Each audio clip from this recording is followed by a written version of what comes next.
इस मन की ऐसी चाल है कि जरा सा असावधान साधक हुआ कि लक्ष्य से भ्रष्ट कर देता है। फिर यही मन निरुत्साहित कर देता है, विक्षिप्त कर देता है। इसी के कथनानुसार चले तो इसी ने भ्रष्ट कर दिया। भ्रष्ट का तात्पर्य होता है जो हम लक्ष्य पे चढ़ रहे हैं उससे नीचे गिर जाना। हमारा लक्ष्य है प्रभु की प्राप्ति, जितेंद्रियता, लेकिन ये मन कई तरह से हमें भ्रष्ट करता है। यदि हमारा किसी से कभी कैसा भी संबंध है, कभी ये प्रियता से भ्रष्ट करता है, कभी भय से भ्रष्ट करता है। सामने वाला प्रतिकूल न हो जाए, बहुत ये सावधानी की जरूरत है। ये कभी भय करके, कभी प्रियता दिखा करके प्रियालाल से विमुख मार्ग का अनुसरण करता है। फिर ये इतना जलाता है, इसी ने भ्रष्ट किया, इसी ने मार्ग से गिराया, और यही इतना जलाता है कि फिर निरुत्साहित कर देता है, भगवत मार्ग में चलने लायक नहीं रखता है। बहुत कृपा पात्र और सुजान उपासक वही है जो इस दुष्ट की दुष्टता को पहचानता रहे। बाहर कोई शत्रु नहीं है, बाहर कोई हमारा कुछ नहीं बिगाड़ सकता। हमारा बिगाड़ने के लिए पर्याप्त है हमारा मन। ये मन ही दुर्दशा करे, मन ही इतना नीचता किए हुए है कि हम बार बार शास्त्र की बात सुनते हैं, बार बार सतमार्ग पर चलने का उत्साह बनाते हैं, और ये दुष्ट ऐसी चेष्टा कराएगा, ऐसा संकल्प बनाएगा, फिर गिराकर निरुत्साहित कर देगा। जहां रति कर रहा है मन वहीं लगा देता है। निराश नहीं होना, इसकी चाल को पकड़ो। ये दो प्रकार से फंसाता है, प्रियता और भय से। बहुत मनन की हुई बात है। भयभीत तो होना मत, क्योंकि निश्चय कर लो कि मरना है। इससे ज्यादा भय क्या दे सकता है? हमारी इज्जत श्यामा श्याम है, इससे भी भयभीत मत हो। अगर गलती हो रही है सुधार करो, गलती हो गई है प्रभु अहम त्वाम सर्व पापेभ्यो मोक्षयिष्यामि मा शुचः। आपको कमजोर होने की जरूरत नहीं है। बहुत ध्यान से सुनना, आपको कमजोर होने की जरूरत नहीं है। प्रमाद स्थिति में हमसे गलती हो गई, हम उस गलती को दोबारा ना करें। और ध्यान दीजिए, वो गलती कराने वाला आपका मन है। जब आप आनंदित होंगे, जब आप उत्साहित होंगे, तब ये फंसाएगा। इसकी चाल है। इसीलिए उदासीन अति रही गोसाई। जो उदासीन रहता है उसकी नजर अपने मन पे रहती है, और जरा सी भी उन्मत्तता आई कि फिर मन जो है वो ऐसी जगह फंसाता है। इसलिए बचो। इस दुष्ट की चाल बहुत विचित्र है, और जहां ये पवित्र हो जाता है तो यही भगवत स्वरूप हो जाता है। इसके लिए निश्चय करना पड़ेगा। प्राण चाहे चले जाएं, अब हम न प्रियतावश न भयवश गलत नहीं करेंगे। इसे पकड़ो। श्रीपाद प्रबोधानंद जी कह रहे हैं, श्री राधिके त्वं यदि न प्रसीदे सीदे मत्राप्य मुदि विजब्धी तदेश वृंदावन गात्मलोकः कृपा कटाक्षेण सदेक्षणीय। यदि हम किशोरी जी को प्रसन्न नहीं कर पाए तो हम भारी कष्ट सहते हुए यहां शरीर छोड़ देंगे। श्रीपाद कहें, देखो भगवत प्राप्ति करनी है तो बात समझना होगा। हम ये अंदर की बात कह रहे हैं, बहुत अंदर की पढ़ी हुई बात कर रहे हैं, यहाँ के रजिस्टर की पढ़ी हुई बात कर रहे हैं। ये बहुत दुष्ट मन है, बहुत दुष्ट। पूरे जीवन इस पर विश्वास न करें। यहां की पढ़ी बात कह रहे हैं। हृदय की बात को कह रहे हैं, खूब सूक्ष्मता से चिंतन की हुई बात कर रहे हैं। भक्ति के आनंद का जहां उल्लास प्रकट होता है वहीं खसक जाता है, बचा के निकलता है और प्रियता या भय दिखा करके फंसा देता है। मत भयभीत होना, इससे बिगाड़ तुझे जो कुछ बिगाड़ना है। जो कुछ अब हो, अब गलत नहीं करेंगे, भयभीत मत होना। और प्रियता तो है ही नहीं, कौन प्यार करता है? प्रियता तो है ही नहीं। ये केवल प्रियता का भाव दिखाकर हमें परम प्रियाजू से बिलक करना चाहता है। इतने बड़े महापुरुष जो ब्रह्मबोध संपन्न है, बहुत बड़ी स्थिति होती है ब्रह्मबोध, कोई साधारण बात नहीं है।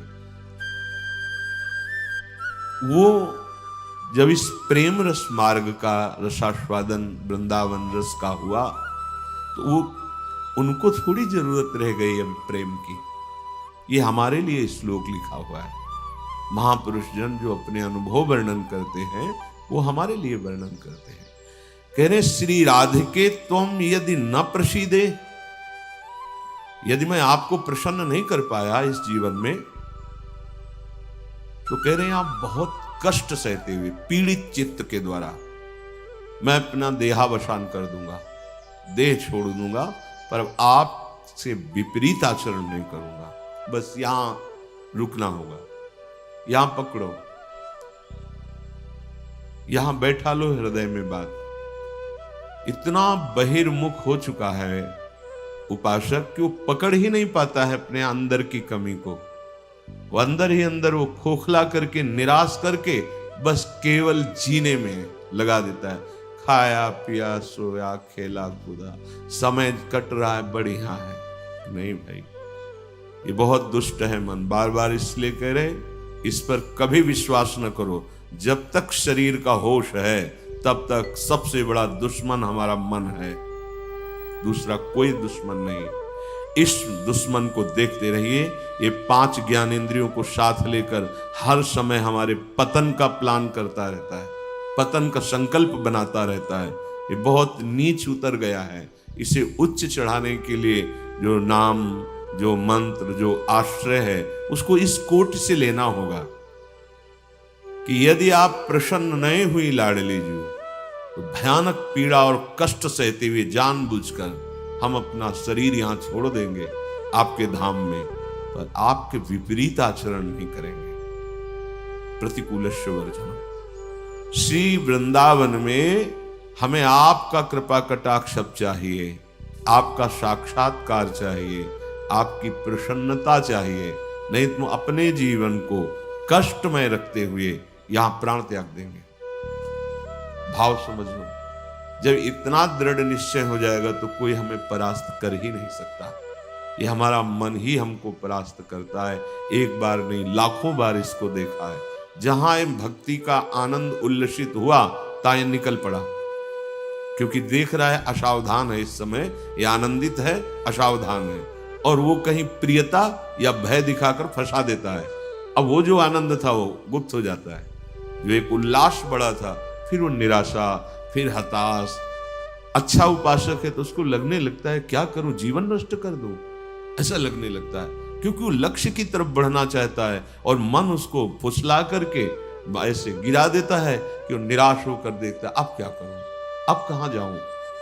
पहली बात, निराश नहीं होना। जिस समय आपकी भक्ति का आनंद उल्लास से युक्त हो, उस समय आपको उदासीन होने की जरूरत है, प्रसन्न होने की नहीं जरूरत है। ये आंतरिक बात कह रहा हूं, सावधानी की। उस समय बिल्कुल निरीक्षण मन के ऊपर ही होनी चाहिए, पूरी दृष्टि, क्योंकि उसी आनंद उल्लास में भागेगा, निकलेगा विषय सेवन के लिए, क्योंकि आपको गिराना है, उसका काम है गिराना। बाहर कोई गिरा नहीं सकता, अंदर से अपना बड़ा भारी शत्रु मन है, यही गिरा रहा है। उदासीनता जिस साधक के जीवन में नहीं, वो आगे नहीं बढ़ पाता है।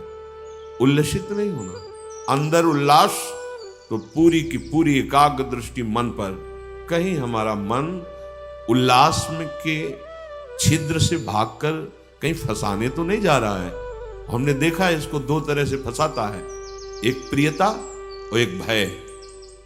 भय मान सम्मान, यश कीर्ति, लोक लज्जा, इसका, और प्रियता कि हमें बहुत प्यार करता है। दो स्थिति में मन भागता है और साधक को गिरा देता है। तो साधक का निश्चय होना चाहिए कि अब या तो प्रियाजू की मुस्कान, नहीं तो प्राणों का समर्पण। अब सौदेबाजी मन से नहीं होगी। अब हम जलने के लिए तैयार हैं।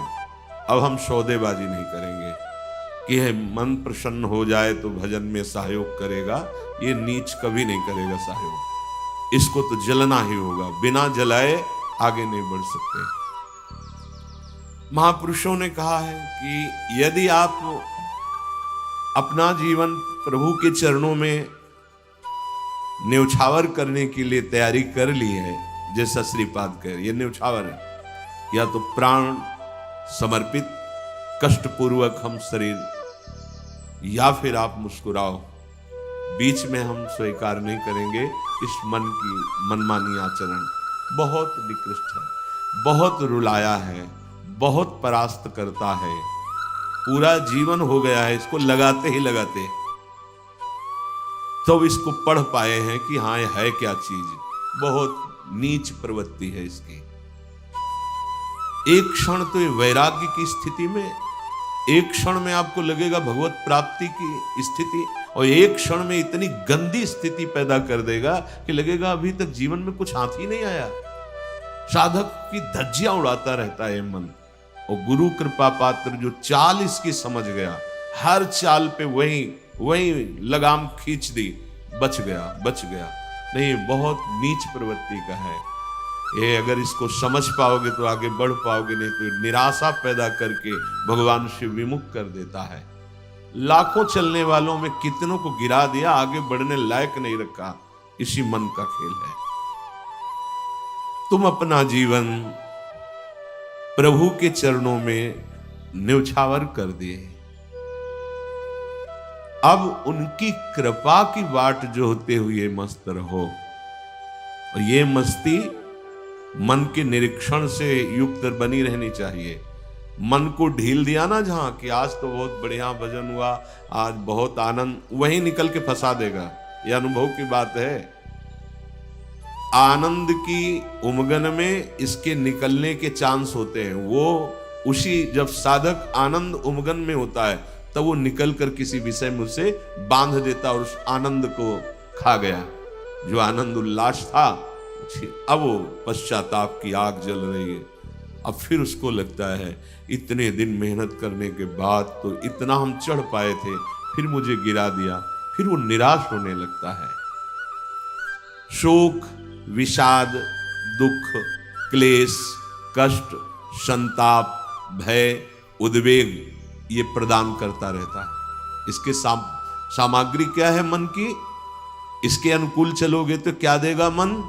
कह रहे हैं शोक पक्का, पर पकड़ में तो है नहीं। ये बहुत खिलाड़ी है, खेल करके और ऐसे तदात्म में बैठा है। तदात्म में कि पीटोगे किसको?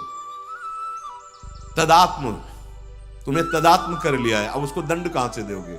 दंड तो तब दे जब दृष्टा बने ना। वो तो तदात्म कर लिया है। अब जब कुछ नहीं समझा तो आज से भोजन नहीं करेंगे, उसमें कुछ फर्क नहीं पड़ना। वो इतना बलवान, उसको कोई फर्क नहीं पड़ना। तुम 10 दिन के बाद जब भोजन पाओगे तब तुम्हें वहां फिर खड़ा कर देगा जाके, जहां नहीं खड़ा होना चाहिए। ये सबसे बड़ा बंधन मन है। मन ही मोक्ष का कारण है, मन ही बंधन का कारण है। ध्यान दीजिए, जब आपने अपना जीवन प्रभु को समर्पित कर दिया, भगवत प्राप्ति का निश्चय कर लिया, तो अब तुम्हें मन से सावधान रहना है। और किसी से कोई दुश्मन नहीं है। कोई हमें भ्रष्ट नहीं कर सकता त्रिभुवन में। कोई हमारा किसी भी तरह से आनंद का नाश नहीं कर सकता। एक दुश्मन है, वो है मन। ये बहुत अनुभव की बात कहते हैं। जिसने मन पर सदैव निरीक्षण दृष्टि रखी वो आगे बढ़ गया। और जो आनंद में, सम्मान में, प्रियता में, वाहवाही में चूक कर दिया, वहीं मन प्रवेश करके माया में आपको नष्ट कर देगा। लक्षण मन के पास क्या है खजाने में? जब मन के आप अनुकूल चलेंगे, मन के अनुकूल, तो आपको क्या देगा? शोक, विषाद, दुख, क्लेश, कष्ट, संताप, भय, उद्वेग, ये आपको देगा। अगर आप प्रभु के अनुकूल चले, मन जितना आपको आकर्षित करे भोगों के, उसको डांट के उसकी बात ना सुनकर प्रभु के अनुकूल चले, तो इनमें से कोई भी दोष आपके अंदर नहीं रह जाएगा। ना आपके अंदर शोक होगा, ना विषाद होगा, न दुख होगा, न क्लेश, न कष्ट, न संताप, न भय, न उद्वेग, कुछ नहीं रहेगा। निश्चय, ये बात निश्चय समझ लो, सारा का सारा मन का एक खेल है। जो सब दुखी हैं, सब परास्त हो रहे हैं, सब जल रहे हैं, उसका कारण मन है। ये मन प्रत्येक श्वास यदि अपने प्रभु के सुमिरन में अर्पण कर दी जाए और मन की बात ना मानी जाए, तो प्रसन्नता बढ़ने लगे। स्वाभाविक दो बातें कह रहे हैं। पहली बात तो हर श्वास में नाम जप चले। दूसरी बात, मन की बात नहीं माननी है। इससे लड़ना पड़ेगा। बिना लड़े कोई परमार्थ का योद्धा विजय श्री प्राप्त नहीं कर पाता, और ये बहुत रुलाता है, बहुत दुख देता है। यही प्रतिकूल हो जाता है। पहले फुसलाएगा आपको, तन्मय करेगा, इसे छू लेते हैं, इसे देख लेते हैं, इसे भोग लेते हैं, बड़ा सुख मिलेगा। और आपने यदि उसके अनुकूल कर लिया तो वही फिर शोक, विषाद, दुख, क्लेश, अशांति ये फेंकेगा। अब तन्मयता में वो तुम्हारे बैठ गया है, तुम उसको अपने तन्मयता में ले लिए, तो अब बाहरी दृष्टि रहती है, चलो फिर आज से अन्न नहीं खाते, आज से मौन हो। कुछ फर्क इस पर नहीं पड़ेगा तुम्हारे मौन से, तुम्हारे अन्न त्याग से। इस पर एक बात केवल, इसकी बात माननी नहीं है, बस। हम ये सब करके देखे हैं। कई वर्ष अन्न जुबान में नहीं, आलू गुड़ जो मिला गांव, कुछ फर्क इस पे नहीं पड़ता। ये सब करके देखा है। बस चतुर सावधान वही जो हर श्वास नाम जप करके इसके खिलाफ रहता है। अब देख लो इसकी खिलाफत करना कितना कठिन बात है। मनोवेग है ये। इस वेग को जो सह गया उसको महात्मा, टूट गया वही दुरात्मा बना देता है। बहुत निंदनीय आचरणों से युक्त है मन।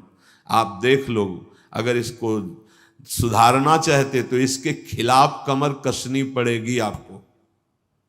जबरदस्ती इसको भजन में लगाना पड़ेगा और इसकी बात नहीं माननी होगी। नाम में बड़ी सामर्थ्य है। मतलब ये जो हम कह रहे हैं, अब कैसे तुम्हें स्थिति कैसे बताएं, ये बड़ी ऊंचाई से गिरा देता है मन। ये कोई छोटी मोटी शक्ति नहीं है मन। इंद्रियाणाम मनश्चास्मि, ये भगवत स्वरूप है। ऐसा खेल रचा गया है माया का, ऐसा रचना रची गई कि अगर इसका सपोर्ट ना करो तो जीना मुश्किल है। ध्यान देकर देखो, सारा खेल तो इसी के अंतर्गत, और सपोर्ट करो तो जीना मुश्किल है। अब निकलो इस खेल से, निकलो तो परम पद मिल जाएगा। बस जिसने नाम जपा, हरिराम व्यास जी एक पद में कहते हैं, नियंता पतितन को हरि नाम। यही हमारे अंदर कमी हो रही है, इसीलिए हम हार रहे हैं मन से। हम इन सब बाहरी बातों को कोई महत्व नहीं देते। एक है, केवल एक, वही अनेक रूप रखकर तुम्हारे सामने आ रहा है, छुपा छुपी का खेल खेल रहा है। ये अगर मान सम्मान प्रतिष्ठा है, नाटक है माया का, कुछ इससे नहीं होने वाला। कोई इससे आत्म शांति नहीं प्राप्त होती, इससे आत्मानंद की अनुभूति नहीं होती। ये उपलब्धि ना मान ली जाए, हाँ, कि बहुत ऐसा, ये सब स्वप्न है, स्वप्न है। वो एक जादूगर विविध रूपों में आके कह रहा है, पहचान, अगर मेरे मार्ग का पथिक है तो पहचान, मैं तेरे सामने हूं। तो पहचानना तो भूल जाते हैं। अरे बहुत बड़ा सूक्ष्म खेल है। जीत गए तो ब्रह्मा भी नमस्कार करेंगे, ये ऐसा खेल है। भगवत नाम में इतनी सामर्थ्य। हरिराम व्यास जी, नियंता पतितन को हरि नाम, उचरत ही मुह कुचरत कलिको, खोज न राखत श्याम नियंता, पतितन को हरि नाम। यदि